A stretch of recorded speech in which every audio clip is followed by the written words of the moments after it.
Hebrews chapter number 4 pa verse ya 12. Verse rimwe chete. Hebrews chapter 4 pa verse number 12 yoga. Hebrews 4. Kana wasvika we papo chingoto amen. If you are there, just shout amen. Kana uchine Bible, kana une Bible rako tarisa Bible mako imo.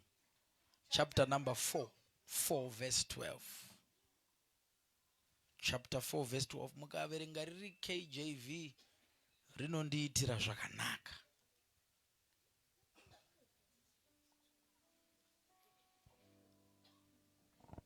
Chapter number 4 verse 12. Yes. Nokuti shoko raMwari ibenyu rine simba rinopinza kukunda munondo unocheka kumatiri maviri. Right. Kana tichiverenga Bible, I want you to be slow and give emphasis pane makoma. Hanzi pekutanga. Hanzi chi. Nokuti Shoko raMwari shoko raMwari ibenyu ibenyu. Number 1. Alo udza munhu ari padhuze newe kuti ibenyu. Number 2.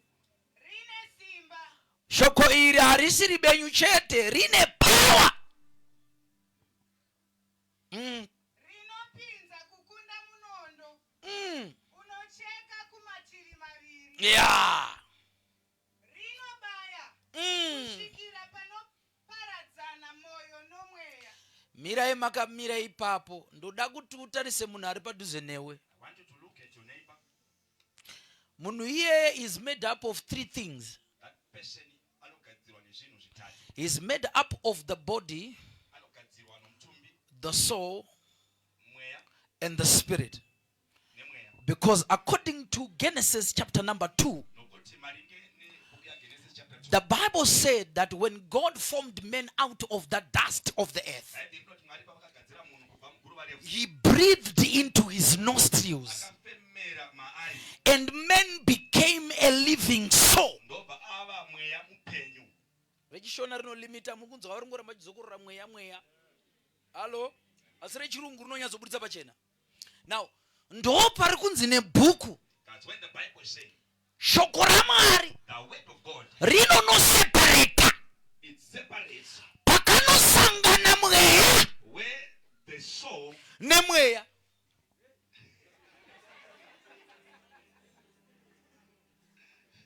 Nyatsotarisa munhu ari padhuze newe, nokuti munhu iye anotori nemweya.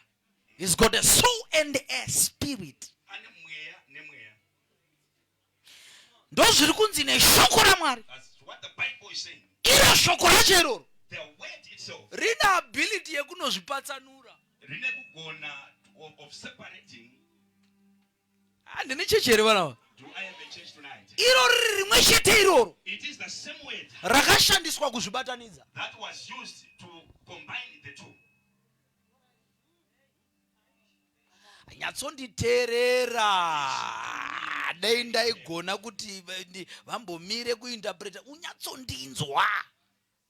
Kuda kuti unyatsondibata manherana ndichataura zvinhu zvakawanda.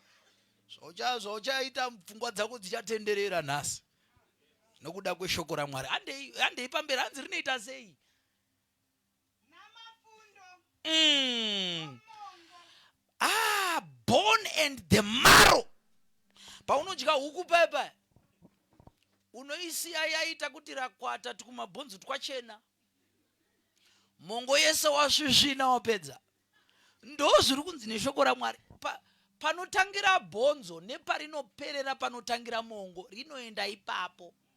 Hamusati mambodya here mabhonzo emombe? Ane umwe mongo unenge uri mukati usingakweveke. Handine cheche here vana vai. Ndiri kuuya kwauri nokuti ndo zviri kutaura shoko. Hanzi shoko rine ability yekunoseparata ipapo pausingagoni kuti uchisvisvina. Ine cheche here vana. Hanzi rinoita sei? Handei pamberi pacho. rinotonga It judges or it discerns the thought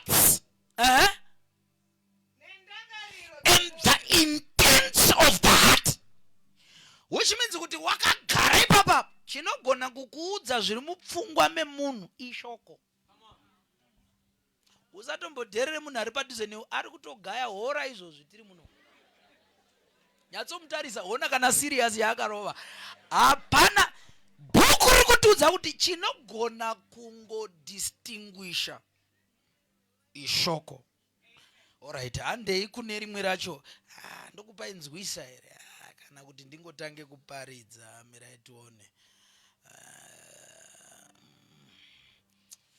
Alright, alright, yeah. Ngativauchirire maoko vachigara pasi.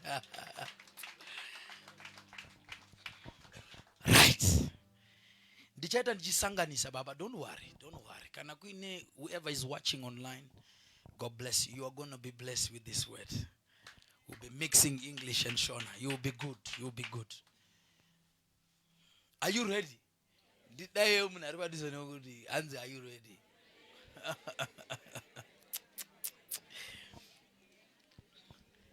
Mfundisi vachiti badingindira, when he was giving us the theme of the conference, he said that the conference is called Torrents of Fire. The word torrents is usually used when in association with rain. But in this instant, but panapa mfundisi vachiti padingindira iri. Vakauya nedimension imwe iri separate vakati no, handisi kuda mvura, ndiri kuda moto. Hello? Moto ukautarisa, when you look at fire, kana uchibvira musango zviya vakomana uri uncontrollable, uri very dangerous. Ndikuti akamboona pama TV kune dzimwe nyika dzekuti zuva rikanyatsopisa nokuda kwema citrus trees anowanika ikoko, kuti kuno kumigamu kati aitori indigenous, kune kwainotokurira kwainogara, kukuti ikatanga kutsva musango inotsva zvokuuya kudzimba dzevanhu. Moto iwoyo uri very dangerous. Asi kune umwe moto kuti mukaukontrola munogona kutobika sadza. Wese moto umwe mukauisa mumbaura munogona kutogara moto udziya. Zvamuchanoita muchibva pano. Halo? Asi yese moto. Mfundisi vakataura nezvemoto, ndichaenda ikoko, ndichasvika ikoko. Asi ndaida kungoti ungova neappreciation yekuti kune moto unoparadza, kune moto unobikisa, kune moto unodziyiwa, kune moto unokontrolewa neumwe unosiyiwa. Hello? Alright. Ngatimboisa paside. Pataverengesa pabhuku raVahebheru chapter number 4, where we have read, the Bible said that for the word of God is quick. Ukaverenga shoko raMwari kubhuku ya 1 John chapter number 1 pavesi ya 1, inotaura pamusoro pekuti that which was from the beginning, which we have heard, which we have seen with our eyes and our hands have handled, of the word of life. Rinotaura pamusoro pekuti shoko iri, ukaverenga John chapter number 1 pavesi ya 1 uchidzika nayo zvinonzi pakutanga kwakanga kuine shoko. Shoko iri rakanga riri kuna Mwari uye shoko rakanga riri Mwari. Asi shoko rakazouya pavanhu rikaita nyama rikafamba pakati pevanhu. Vanhu vakariona shoko vakarigamuchira. Avo vakarigamuchira, as many as have received him, to them he gave them the power to be called the children of God. Ishoko iri. Hello? Hama dzadikamwa, nditererei muno munhu mutapa uri kumba kwako ikoko. Shoko raMwari richiri nesimba.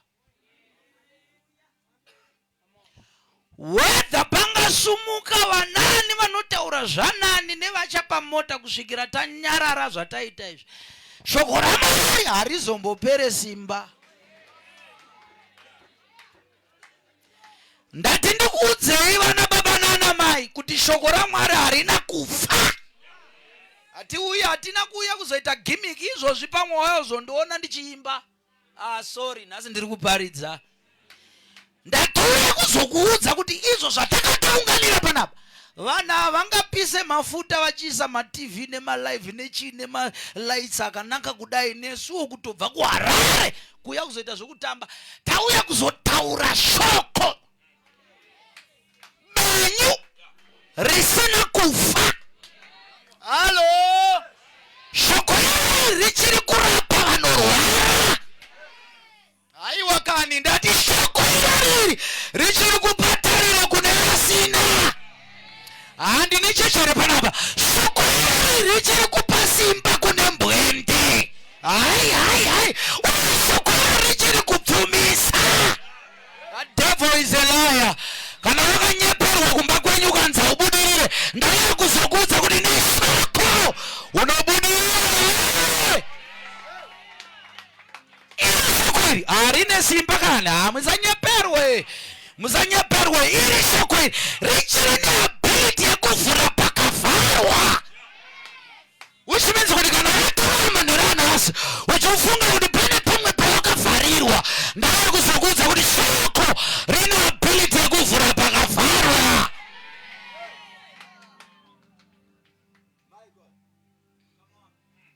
Ndinechenjere bana. Saka uchaona zvinoitika, you see what the enemy does. So you see what the enemy would do against your life when he's trying to fight you. He will make sure that you lose the confidence that you have in his word. Satani anomeka sure kuti chawatanga kurasikirwa nacho kutenda mushoko, because anoziya kuti ndikaataka kutenda kwako mushoko hapana chinoitika. Rega ndikutsanangurei ndikunzwa kuda kuburuka. All right, Efeso chapter number 6 ndio 6. You know, finally, my brethren, be strong in the Lord. Chapter verse number 10. And in the power of his might, therefore put on the whole armor of God, over to with the breastplate of righteousness, the helmet of salvation, what the shoes of truth, what the belt of truth, the shoes of what good news, and what take the shield of faith, which is the word of God. But panotsanangura zvese chinu one weapon yaakataurira kune munhu kuti anofana kubata is the sword of the spirit, which is the word of God. Which means kuti Satan akabvisa shoko pauri abvisa chaunoshandisa kumurwisa iye. Unaobabata rekanitsokorore. Rekanitsokorore mbicha. Uchaona kuti Satan anorwisa shoko raMwari. Ndosaka Jesu achitaura nezuva riya akati kwakanga kuina mukushambeu. Zvino rimwe mbeu yakawira, imwe mbeu yakawira, imwe mbeu kwakazouya shiri dzikanhonga dzakanga dziri parodi. Chaanoita muvengi kunhonga shoko, anozviziva kuti uye ndikamubvisira shoko ndamukuwadza, hana chaanondikuwadza nacho. Nokuti kana usina weapon yekushandisa unomuroseko Satani wacho. Ndine vatendi baba vagere panapa, tazara nematendi vari muchechi vanoshandisa faith, vanzwa nekudhedhwa nemuvengi nokuti havana shoko ravanoshandisa kuataka womuvengi wacho, nokuti confidence yavo yakakuvadzwa. Their confidence was bruised by the enemy. Ukaona Satani akurwisa confidence yeshoko raMwari mauri, yekuti kana munhu waMwari achideclare kuti ndaona mamarriage pano, iwe uchiti ndonema idzi, wadibva watoziya kuti Satani wafamba mumba mako. Ukangoona pachideclarewa chinhu, pachitwa torrents of fire, iwe uchiti wadambonyazodiko ipo baya, shoko chawadambonyasaita kutobvisa vanhu kubva kuHarare. Ubva watoziva Satani atogara mumba mako, actually atori mubedroom mako, actually paunoisa musoro paya akatoisa wake pasaidi. Nokuti chiri kurwiswa mauri anoziya kuti ndikamubvisira shoko ndamubvisira weapon yaanoshandisa kwandiri. Ndechechere aiwa alright, rega tichienda kwacho. Vakomana alright, pavhesi ya12 yaverengeswa hanzi shoko raMwari ibenyu. Number 1, for the word of God is quick. Ndozvinotaura KJV. Kana uinaro unaro tarisa mabhuku mako. For the word of God is quick. Ndozvanotaura. Mamwe ma NJ what iri not the word of God is alive. Quick quick in the sense yekuti it's not fast. Ukangoisa element ye fastness, waisa element ye time. And ukaisa element ye time, zvakutoreva kuti Mwari paakati let there be light. Light rakatombofana kuuya kumwe ameno kwarakabva. Bhuku haridaro. Bhuku rinoti light be, according to Genesis chapter 1 verse number 3. Not and God said let there be light, and there was light. Which means light harina kubva kumwe. Light rakangonzi uya, light rikatovapo. Which means kana achiti the word of God is quick. As kutaura in the element of speed. As kutaura in the element of how it appears.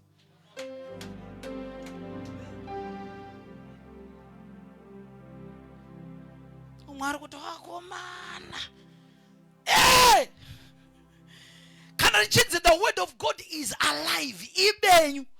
It means it is effective. Number one, it is capable of producing its intended results. Zvireva kuti pataurengesa panapa chinzi shoko raMwari ibenyu riri kureva kuti mushoko racho mune capacity neability yekuti kana tarituma rinonoita zvatarituma. Hello? Ndemunhu akanteerera. Right.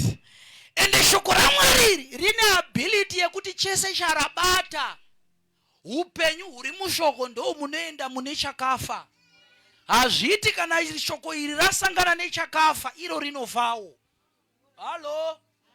Ndosaka muchaona kuti kare kuNew Testament vainzi vane maperembudzi garai kunze kweguta. Hamusangani nevari muguta. Asi varume vaya nezuva riya vasangana naJesu vanoti ndinzwire. Murume uya Jesu achiburuka mugomo anoti Ishe ndinzwirewo ngoni. And the Bible says and Jesus stretched forth his hand and touched him. Achimubata ndokubva bhuku rati maperembudzi akatama. Maperembudzi haana kubva mune kufa kwanga kuri murume achienda kuna Jesu. The region of a higher concentration yeupenyu weshoko ndo wakamuva into a low concentration. Ikanodzinga chinonzi leprosy chikabva chatama pane murume uyu. Ndine chechere va regai ndikuprovhire Mark chapter number 5. Mucharangarira here Jairus auya kuna Jesu akati Ishe mwana wangu ari kutorwara izvozvi. Handei Jesu achiti handei mukuru handei. Ndobva kwaita mukadzi chiyabata mpendero. Ndabatwa Peter ndiani andibata pana. Yowe Jesu onei vanhu vakazara. Jairus angomira zvino vakomana vako. Mwana anzi ari kurwa. Jesu azoti ndiani kwa mukadzi abuda ndini. Wewe kutenda kwako kwakuporesa yowe. Jairus akangomira ipapo ndobva maranda atosvika zvanzi Ishe chiregedzai kutambudza zvenyu mutungamiri Jesu. Mwana atofa. Jesu akati iva nekutenda usatya handei kumba. Ndokubva upenyu hwaiva muna Jesu wasvika pane mwana akafa. Ukasvika ukati talita kumi, child arise. Ndokubva upenyu huri mushoko waenda kune mwana akafa. Ndakamira pano all the way from Harare. I decree and I declare where there is deadness, kana paine chero chakafa mulife mako, ndakamira pano semuranda waJehovha ndinorekedza upenyu mune ruwano nezita raJesu. Ndati kana paine chine nharo chakafa. Ndozvandatotumirwa izvozvo. Maurangarire Luke chapter number 9. Jesu achiterwa nevarume nevanhu vakawanda. Achika paguta, pagedhe. Obva asanganawo neumwe murume ari kutungamirirawo vanhu. But anga akafa. Bhuku rinoti wakanga ari mwanakomana woga weshirikadzi. Jesu ndokutarisa shirikadzi akati vakomana. Vanhu vanga vakatakura mutumbi ndokutopfuurira Jesu.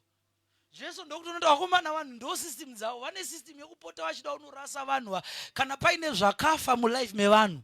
Basa ravo vanhu ndo ravo rekunorasa zvakafa. Jesu akatozi bhuku rinoti wakatozofamba akabata mutumbi akati vakomana chimbomirai hamusi kundiona here ndanichitaura namai. Bhuku robva rati ipakarepo akati son arise. which means the life that was in Jesus. As I stand here, kana paine chese changa chako noraswa ne vanhu mupenyu wako vachiti ichi chafa ichi hapana chichamukava. Ndakamira pano semuranda waJehovha, ikoko kumashure ikoko ndinodeclare, let there be life in the name of Jesus. Upenyu hwanga upinde ikoko. Ndine chechere panapa inini. Shoko raMwari rine ability yekuti tikaritaura, pataritaura ipapo ndo parino manifestera. Ndauya kuzoudza umwe munhu, ndakamira pano kana kuine chakafa kumba kwako, ndakamira pano as I'm releasing the word. The word has got the ability and the capacity. Word pfacha mupantry mako, word pfacha mubedroom mako, kana uri kunetsana nemurume mune nyaya dziri kuitika mbe. Shoko raMwari yepenyu zvekuti rinosvika pose pakafa. Ndakamira pano semuranda waJehovha, ndinoregedza upenyu.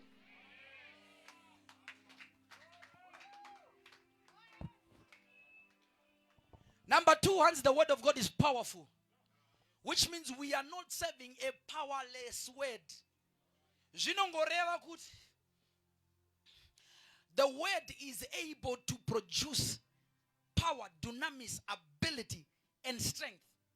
Shoko raMwari rine ability yekuunza simba. Pane munhu asina simba here pano? Anoti munhu waMwari ndiri kungoenda pane situation yandakasangana nayo kana kuti yandiri kusangana nayo yandiri kutoona kuti panapa inoda simba. But shoko raMwari ratipa assurance yekuti iro shoko ndine chechi here panapa inini. For the word of God is powerful. Ladies and gentlemen, we are not serving a powerless God. Hatisi kuseva shoko raMwari risina simba. Kune mamwe mashoko akataurwa nevanhu anouya vachisympathize newe kuti asikana chiregai kuchema zvinowanika kani, asi asina zvaanokubatsira. Asi manheru ano semuranda waJehovha, ndauya neshoko benyu rinorarama, shoko benyu rine simba rekuti kana chiritaura panapa, shoko iroro rine ability yekunovhovhonora pakavharwa. Shoko iroro rine ability yekunovhura pakavharwa. Shoko iroro rine ability yekuputsa hari dzawakadeketererwa. Ndaona kwausingagone kusvika, shoko rakusvikira hama yangu. Congratulations my sister. Kana uine madeha mazita awakadeketererwa mugomo kwausingagone kusvika iwewe, ndaona shoko richifamba richinoputsa. Ladies and gentlemen, if you read the word of the Lord in the book of Hebrews, in the book of Genesis chapter number 3, the Bible says, and Adam hid himself before the Lord. Mwari auya kwaari anomubvunza mubvunzo wobva ati, ko wanga uripo wakandiwandirei? Zvikanzi ndanzwa inzwi renyu richifamba mumunda. Nhasi uno, ladies and gentlemen, ndauya kuzoudza umwe munhu wepaVictory Life, ndaona shoko kana rine simba richigona kufamba, rine simba futi regona kubata. Kana rine simba rekugona kubata, rine ability rekugona kunzwa. Kana richigona kunzwa, rine ability rekugona kuona. Kwausingagone kuonera vana vako pavanobuda vachienda kuchikoro, ndaona shoko rakatarira vana vako kuti vasapinzwe muwitchcraft, vasapinzwe musatanism. Ndakamira pano semuranda waJehovha, ndinoregedza nyasha. Kanike palata aroso palikeba. Kana kuine maumza zvibereko zvakavharwa, ndauya manheru ano neshoko rinovhura, shoko rine simba. I decree and I declare, let that womb be opened right now as I release the word, as I speak the word. Pandiri kuregedza shoko manheru ano nezita raJesu. Bhuku rinondiudza kubhuku yaLuke chapter number 17 rinoti zvino Jesu wakagara nevazhinji achivadzidzisa. Bhuku rinoti pane chinhu chakawanika ipapo chakatorwa advantage nevamwe vanhu vakanga vasiri mumeeting iyoyo. Nokuti ukaverenga bhuku rako zvakanaka rinoti kwakauya varume 4 vanga vakabata shamwari yavo vakati Jesu zvaari mumba umo tinoziva kuti ari kudzidzisa. But Luke chapter number 5 verse 17 rinoti and the power to heal the sick was there. But vanhu vanga vakagara. Varume vakati kana ngativhurei rufa manheru ano nezita raJesu. Pandiri kuparidza izvozvi simba rekuporesa riri pano. Simba rekuporesa ndatiri pane vanhu vasiri kunditenda. Ndati simba rekuporesa riri pano. Sevarume vaye vana ndinokutora nhasi ndokukuisa patsoka dzaJesu. Bhuku rinoti Jesu achimuona anoti mwanakomana sumuka zvivi zvavo zvaregererwa. Achisumuka ipapo vanhu vazhinji vakashamisika. Ndauya kuzodeclare chirwere chakatambudza mhuri yenyu kwemakore akawanda patiri kuparidza nhasi patiri kuparidza izvozvi the power to heal the sick it is available. I release the power now. Take it now. Take it now. Receive it now. Receive it now. Kana kuine maBP makenza ari kunetsa muri yekwenyu ndakamira pano semuranda waJehovha. The power Areketapela, Aloko Payanda, the power to heal the sick, it is available now.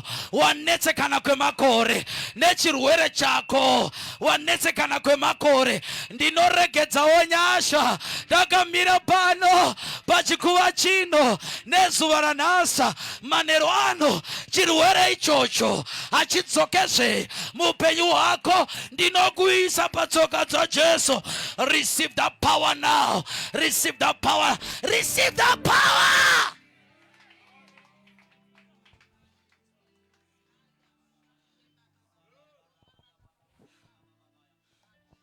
The power is here. Munhu ari kunditarisa songe ndiri kudzidzira handisi kudzidzira ndati simba raMwari riri pano. Kana kuine powers of addictions dzakasunga vana vevanhu vatadza kubuda muaddiction iyoyo kwemakore akareba. The power to heal tonight is here. Receive the power. Receive the power. Receive the power. Receive the power. Kareta bayanda alika baya. Ndiri kunzwa what I need to push some more here. Pane vari kuda kuitirwa munana pana manerana asa. Pane vawanirwa nyasha manerana asa. Ndaona vazhinji vawanirwa nyasha apa. Kana kuine mazita akadeketererwa mukanzi munorwara nechirwere ichi kumuri yekwenyu munofa neblood pressure. Ndakamira pano. The power that is sound in the word, I release it now. It is here. It is here. It is here. It is here. Kune vari mudzimba vari kunzwa inzwi rangu. The power to heal is here. The power to heal is here. Kanekaba arede basaya alikabaya andekapata arekabaya. Andina naro, andina basa nazo, ndinotori nenaro, kuti muvengi akadeclare, akati ucharwara, nechirwere cheshura matongo, chakatora mai vako, chikatora hanzvadzi yako, ndakamira pano. The power atayakapa is here. I release that anointing, the power to heal, the power to heal, the power to heal. I see angels, I sense them. They are here ministering healings to somebody looking at me now. I see them ministering in your life. Ndaona pane vanhu pano bishop vane homwe dziri kurwara, vane mari dziri kurwara, mari hadzisi kuuya muhome mako nekuti home yako inorwara. The power, the power to heal is here. The power to heal is here. Lift up your hands in the air and shout, I receive it. The power. Atayekaba, areketaya, alikapaya. ndine vanhu vari pano vane marelationships hauonani nehanzvadzi yako iwewe, makaburana hamutaudzani, nasisi vako hawakakura uchidya mupleti imwe chete, hamusi kuonana. I sense the power to heal. I sense the power to heal. Ndiri kunzwa nyasha dzekuporesa dziri pano, dziri pano, nyasha ayikeba ayekaya, ndinorekedza nyasha. Shatapa.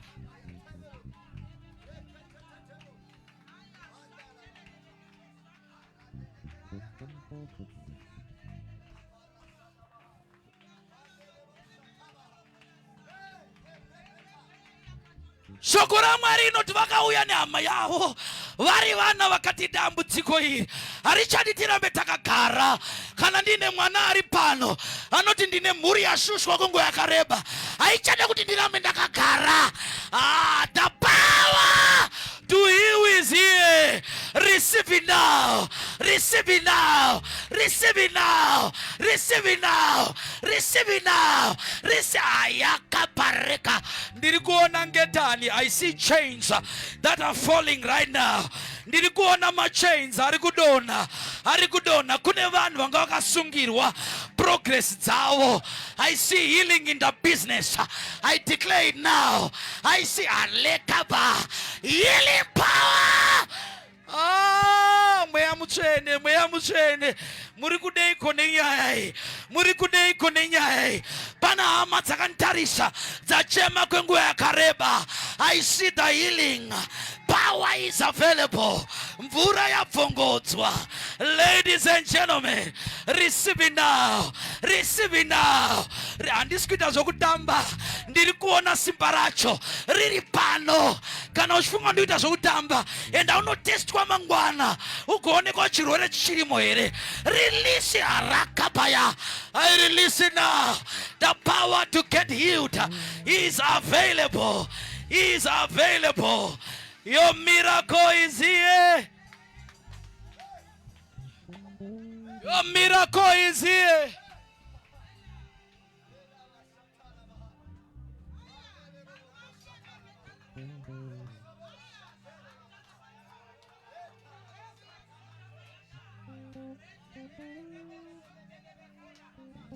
Kune vanhu vari pano vane hana dzakaputswa, broken hearts, nokuda kwevanhu, kwete vekunze asi vemuchechi. Ndaona healing ichiuya muupenyu hwako. I see the warm embrace of the Holy Ghost. If you close your eyes now, I see the Holy Ghost embracing you now, covering you now, telling you it's gonna be okay, it's gonna be fine. I'm here with you. Ndinewe mwanaskana, rekera kuchema, the healing power, the healing power.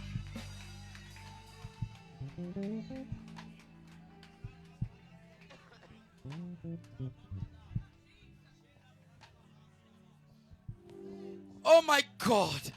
Hanzi neshoko ra Mwari. It is sharp than any two-edged sword, dividing asunder of the spirit and the soul. Shoko ra Mwari rinopinza hama dzangu. Tine vamwe vanhu vari panapa vane dzimwe nyaya dzavasina kuudza munhu, dzausina kushera kana nemurume wako. Chandinodira shoko rinopinza kunobata pasingazika mwine munhu. It is able to separate between the bone and the marrow. Zvinonzi hazviseparateke. Shoko rina ability yekuzviseparata. Wakambosanganisa upfu here nemavhu, haugone kubika sadza neupfu wakasangana nemavhu. Asi bhuku rikundiudza kuti shoko raMwari rinogona kuseparata zvisingaseparateke, zvisingaonekwe nemaseye nyama. Ndinokuseparata nhasi kubva mukutambura, kushaya nekushushikana, ndichikuisa kwawakafanira. Ndinokuseparata nhasi kubva kushamwari dzinokuinfluenza zvakaipa. Ndinokuseparata nhasi kubva kushamwari dzinokuita hold back. I separate you tonight. Ndinokuseparata neshoko raJehovha.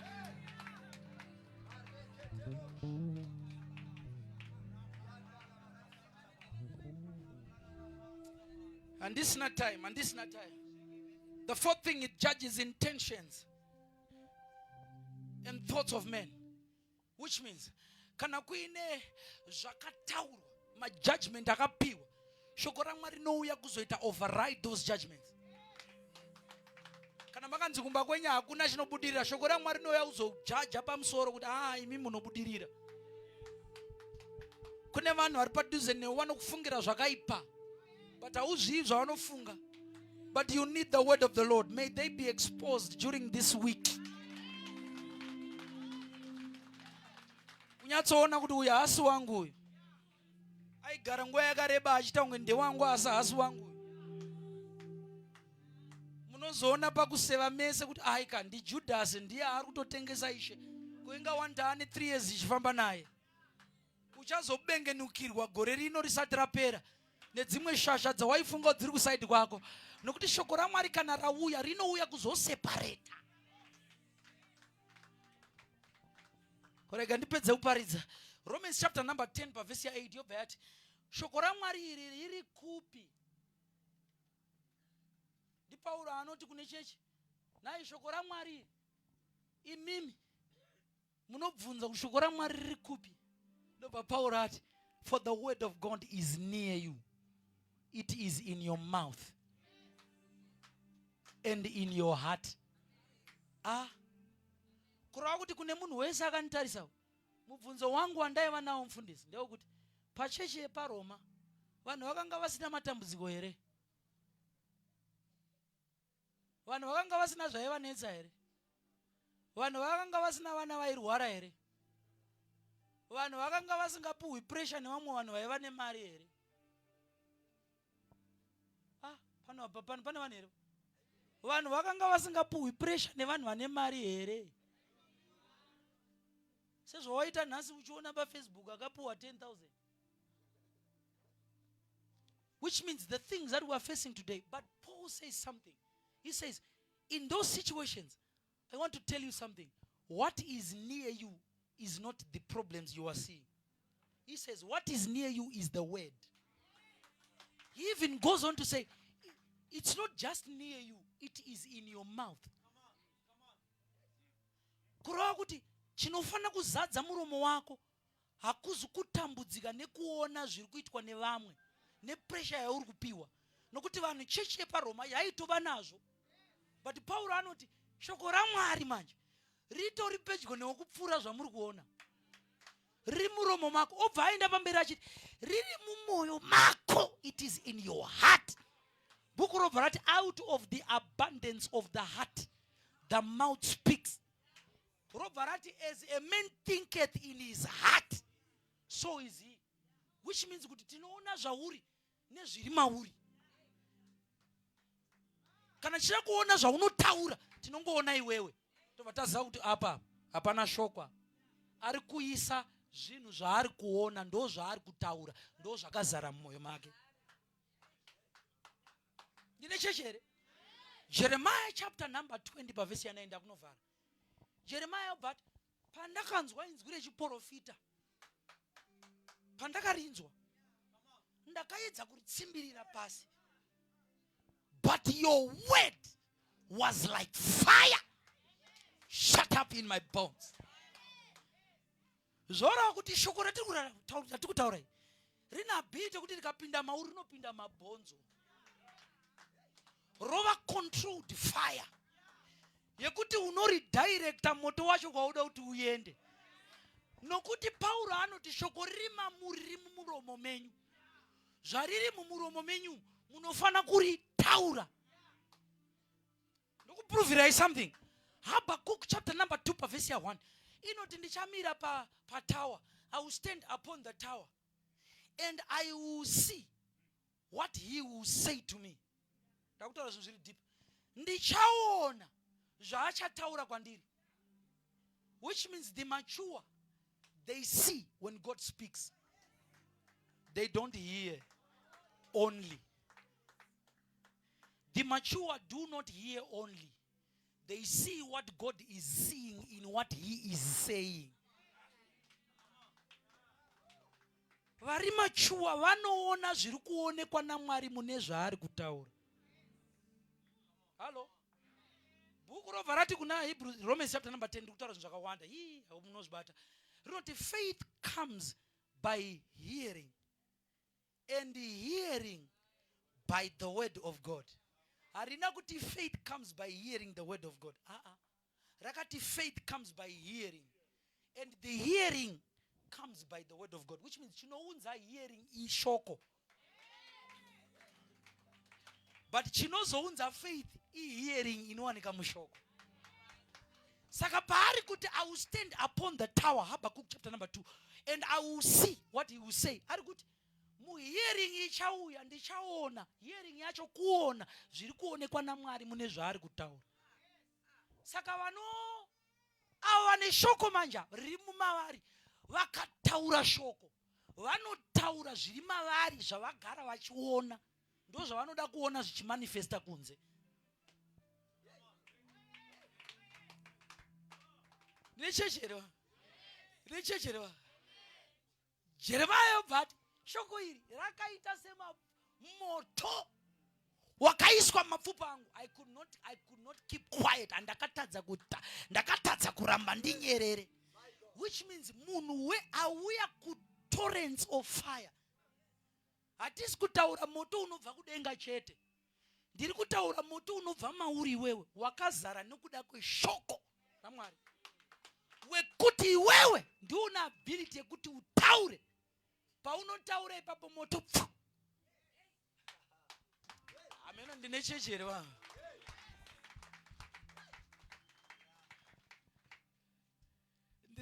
Ndiri kudzidzisa zvinhu zvauchashandisa as a tool that is going to work in your life.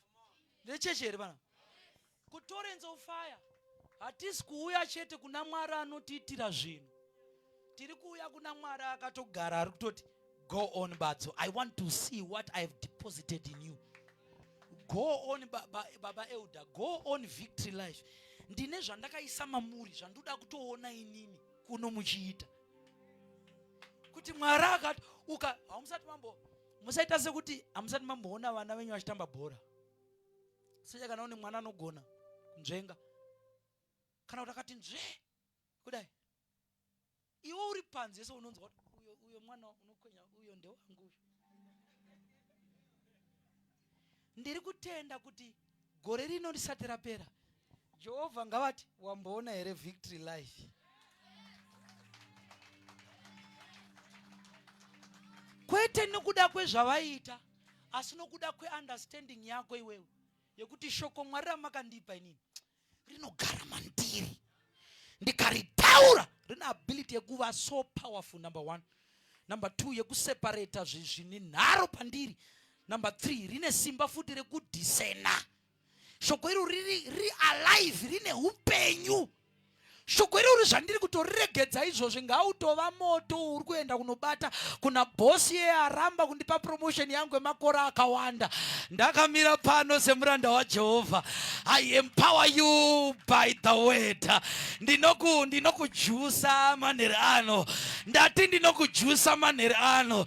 Ukaona magetsi kana asiko, kana uine nhamba, unongoenda pameshini unobaya dzikaita 20 ukaisa chiaro chakatarisa uko, paunonochibaya kudaiso hapade nyaya, unongoerekana ati ngwe. Manheru ano nezita raJesu ndinokujusa neshoko raMwari rawanga uchinzwa pano.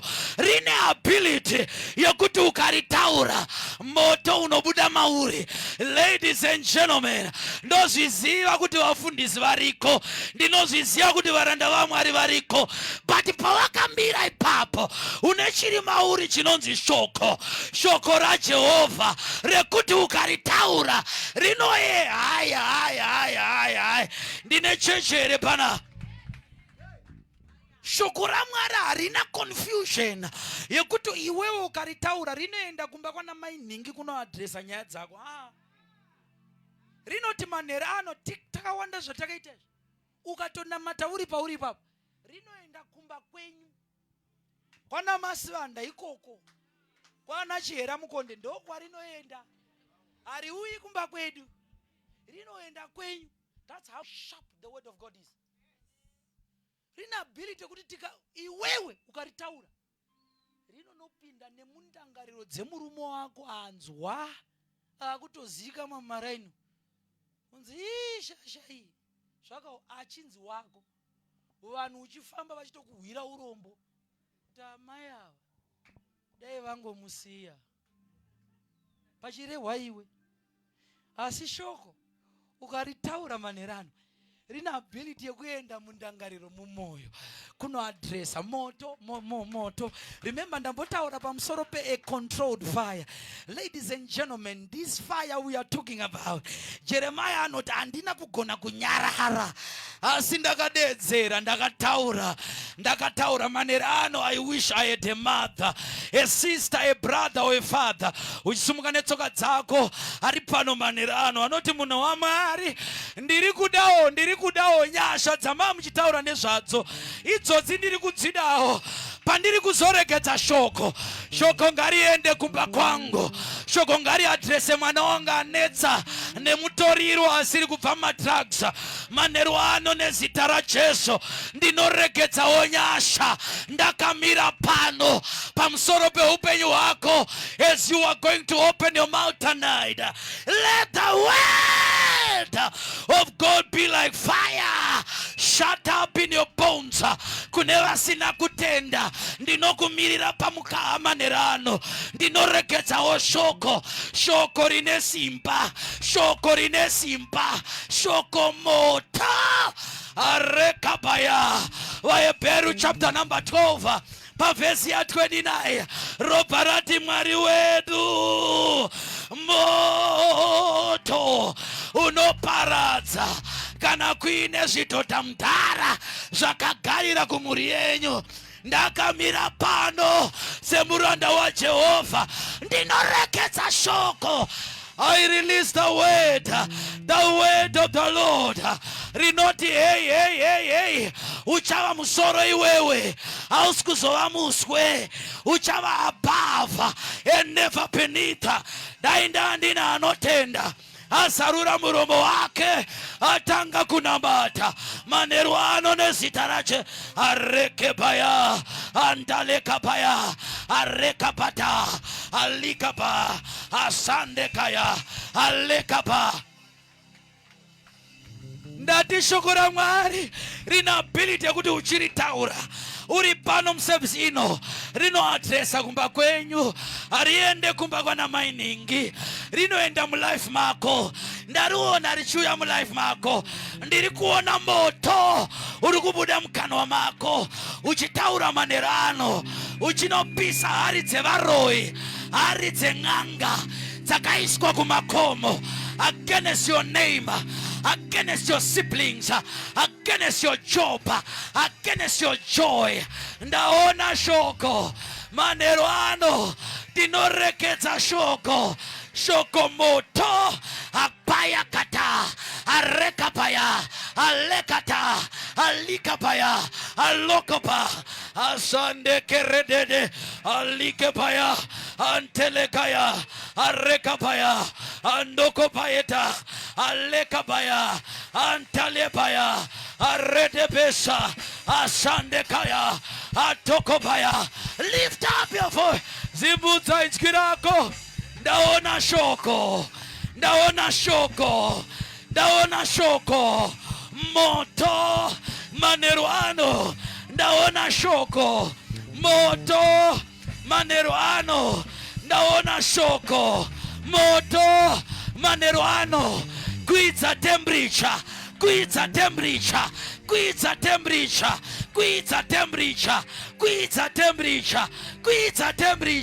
ataya kapa areketalaba.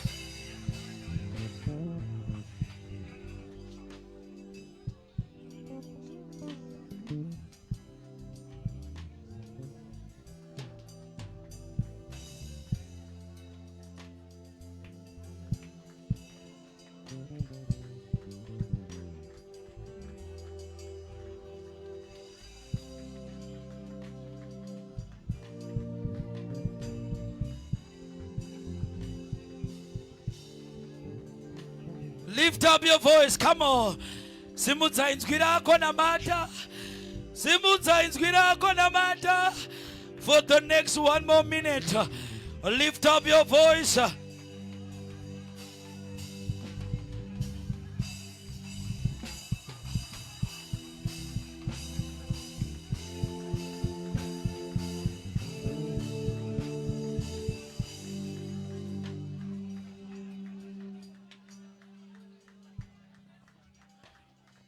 Ndokumbura kudzidzisa church chinichi.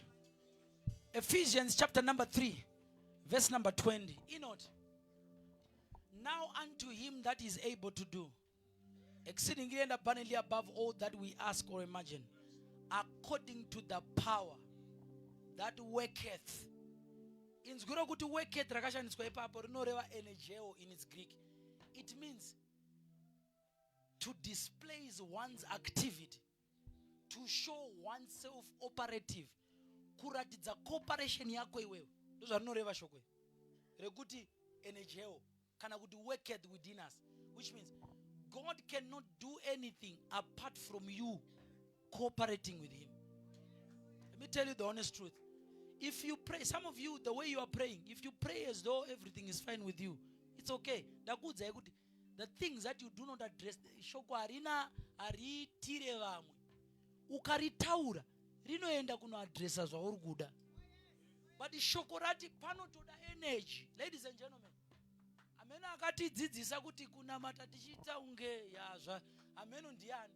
Asi shoko iri rinoti he is able to do more exceedingly according to the power that you show you're cooperative with. Kutoratidza energy that you display iwewe. Toratidza kuti inini ndikutoda Mwari, ndikutoda shoko simba racho ndinotori naro ndikutoda. Saka itai zvirimo. Ndoda kuti uende pamberi paMwari nekunamata. Pamwe nhasi hatisi kunamatira vanhu. Pamwe munamato wako iwewe ndo wauri kutoenda nawo kumba. Ndoda kuti unamate to forget about the person that is standing next to you. Hauzivi zvaari kusangana nazvo. Munogona kunge muri mabhururu but musinyatso uri mabhururu. Halo. Ndoda kuti ngava kubvunze mapanza munorwara. Izvi zvakanyatsokwanera. Ubva wanyatsomudza ipapo kuti ini ndiri kuitira zvangu. Ndiri kuitira future yangu. Ndiri kuitira now unto him that is able to do. Now ndada kuti tichienda pamberi paMwari nekunamata. Fura muromo wako namata. Come on, pray. Lift up your voice and pray. Come on, pray. Namata. Come on. Lift up your voice and pray. Zvauri kunamatira izvozvo ndo zviri kuenda kunoadreswa neshoko rauri kutaura manheru ano nezita raJesu. Areka balakata, alika baretaba, asande kabaya, areka pataka, leka berakabaya, asante kelebelekata, arede de bebeleketea, asante payakaya, adalekaba, arande kayapaya, taya, akebareba, arekataya, asande kabaya, aredebaya. The ability that is in the word to address my situations. I release the word. Dinoreketa shoko. Maneru ano. Arabayade. Ataya kabaya. Arantaya tepa. Alekebayada. I release the word. Andekaya. Alakadaya. It lasts like fire. Shut up in my bones. I release that fire. For his word was like fire. Shut up in my bones. Manero ano. Nezita raJesu. Ninoreketa shoko. Arata yekaba. Aledebaya. Alikabaya. Andekabaya. Arekabaya. Andekabayata. Limenda rikebaya.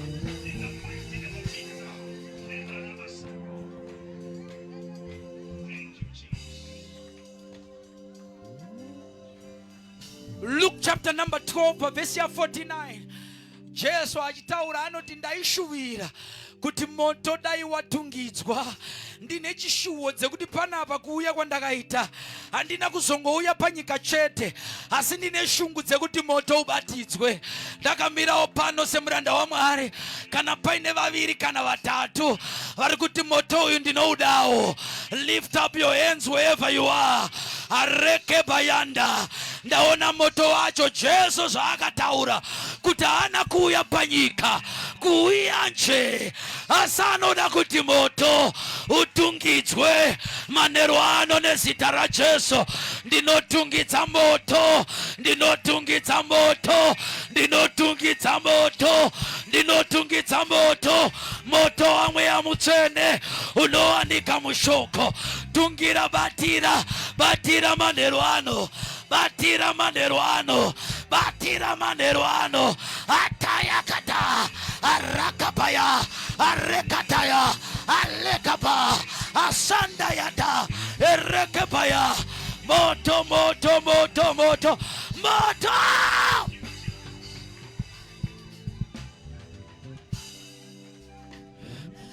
Moto wacho uri pano, manya kumberi izvozvi.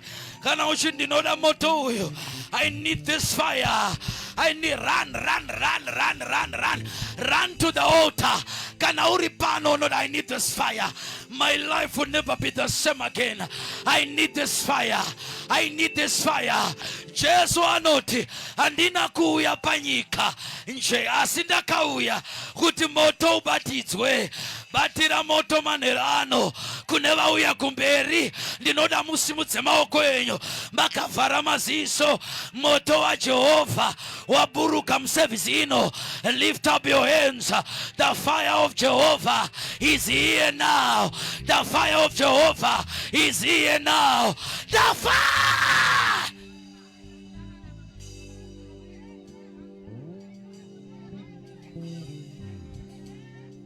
The fire of Jehovah.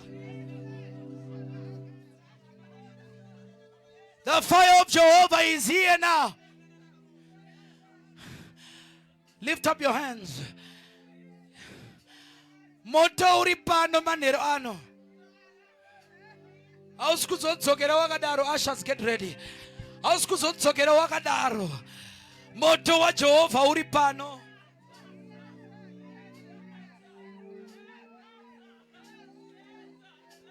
The fire of Jehovah is here.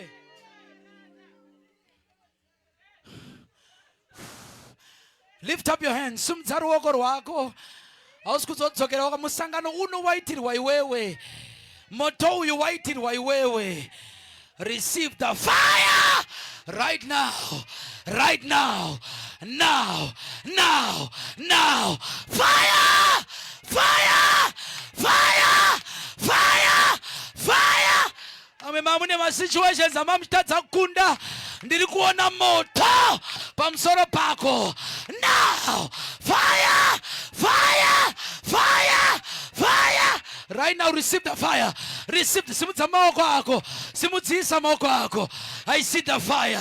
It's here now. The fire is touching you now. It's coming over you now. It's coming over you now. Close your eyes. The fire is coming you over now. Right now. Moto, moto, moto. Fire! Fire!